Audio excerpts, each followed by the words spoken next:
Video opens with you sitting in a cozy, well-lit room, perhaps with some film posters or editing equipment in the background. You're speaking directly to the camera with an engaging and friendly tone. Hey everyone, and welcome back to the channel. Today, we're diving deep into the art of creating suspense and horror, and I've got a fantastic script to break down for you. We're going to explore how to turn a simple, everyday object to mirror into the stuff of nightmares. We'll look at how professional scripts use visuals, sound, and pacing to build tension from a quiet street at night to a full-blown supernatural confrontation. So, let's set the scene. Imagine this. It's late.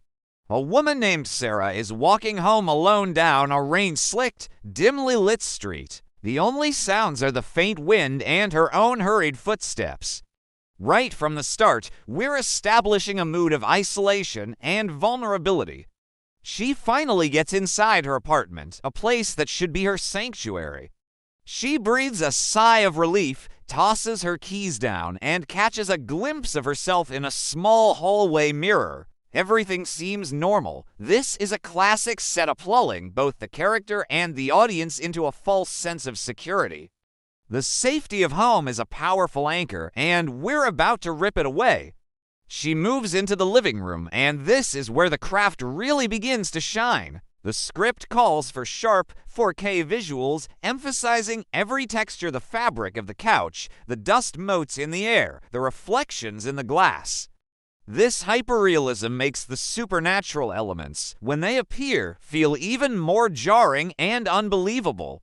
As Sarah takes off her coat in front of a large wall mirror, the script introduces a low, unsettling audio tone. It's subtle, almost subconscious, but it's the first sign that something is fundamentally wrong. This is a key technique in horror. The sound design tells you to be scared before your eyes even know why. Now for the first big hook. Sarah looks in the mirror, and her reflection is perfectly synced ... at first. But when she turns away, her reflection lags for just a split second. It's a tiny detail, so small she could dismiss it. She even laughs it off, thinking she's just tired. This is brilliant because it makes the character's reaction believable. Most people wouldn't immediately assume their reflection is possessed. They'd look for a rational explanation. But as she walks away, the script notes that her reflection holds a faint smile, even though she isn't smiling. We, the audience, see it, but she doesn't. This creates dramatic irony and cranks up the suspense. We know the danger is real, and we're helpless to warn her. From here, the script escalates the tension masterfully. The lighting in the room becomes colder, signaling a shift in the atmosphere. The reflections movements are no longer just lagging. They're deliberate, slower, and completely out of sync with Sarah's. She's no longer dismissing it. She's staring, terrified. The script directs her to slowly touch the glass. This is a powerful moment of trying to connect with, or perhaps test, the impossible. And the payoff is chilling. A wet handprint appears on the asterisk inside asterisk of the mirror. The barrier is being breached. The sound design amplifies this terror with a deep sub-bass hum and layered, uneven breathing.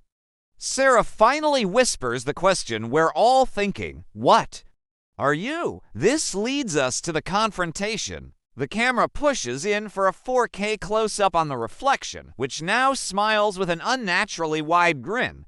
And then it speaks. A distorted, terrifying whisper says, "Not you." This single line confirms our worst fears. It's not just a glitch, it's a separate, malevolent entity. The lights flicker, a classic horror trope used to disorient and signal a loss of control. In that brief moment of darkness, the boundary between worlds dissolves. When the lights return, a pale hand is pushing its way out from asterisk inside asterisk the mirror, stretching the glass like rubber. The glass doesn't break, which is far scarier than if it shattered. It implies that the laws of physics no longer apply in this space. Sarah screams, her phone falls in slow motion, a cinematic touch that stretches the moment of peak terror, allowing the audience to absorb the full horror of what's happening. And now, the ending. The script avoids a typical jump scare finale for something much more psychological and disturbing. The apartment is in chaos. Sarah is backing away in pure terror, but the entity in the mirror doesn't chase her. It doesn't need to. It remains inside its glass prison, grinning.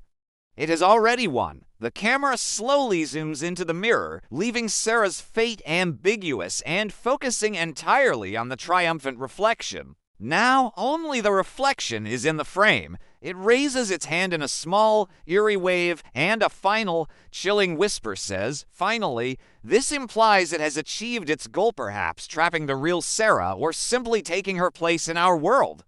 The cut to black and silence leaves the audience with a lingering sense of dread that is far more effective than a final, loud scare. So, what can we learn from this? This script is a masterclass in building tension through atmosphere, pacing, and psychological horror rather than relying on gore or cheap tricks.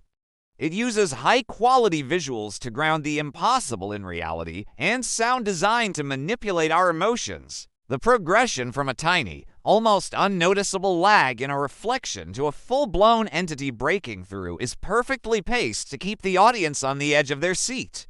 It's a great reminder that sometimes the most terrifying monsters are the ones that look just like us. What did you think of that breakdown? Do you have any favorite mirror-related horror scenes? Let me know down in the comments below. I love reading your thoughts and ideas.